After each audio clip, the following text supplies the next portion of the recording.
On the 11th of November 1942, along with the Dutch destroyer Isaac Sweers, Porcupine helped rescue 241 men from the ship New Zealand, a Dutch troop transport that had been torpedoed by the German submarine U-380 at 35°57' and 03°58' W.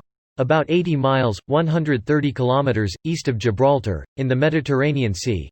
Porcupine was under the command of Commander George Scott Stewart Rand when U-602 torpedoed her whilst she was escorting the depot ship Maidstone from Gibraltar to Algiers on 9 December 1942.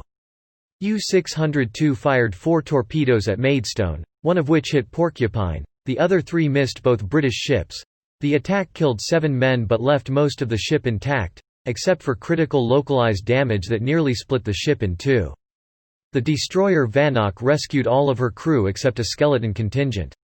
After topweight was jettisoned in an attempt to reduce an increasing list, X took her in tow.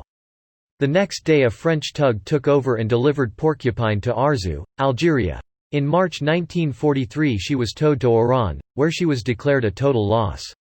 French dockworkers there cut the damaged ship into 2 halves before a decision was made to strip them of all guns, ammunition, mountings, stores, etc., and tow them to Britain.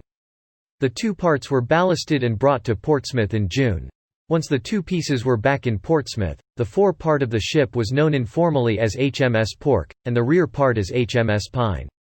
Reconfigured as accommodation hulks, the 2 halves were commissioned under those names on 14 January 1944 as Landing Craft Base Stokes Bay, in Portsmouth.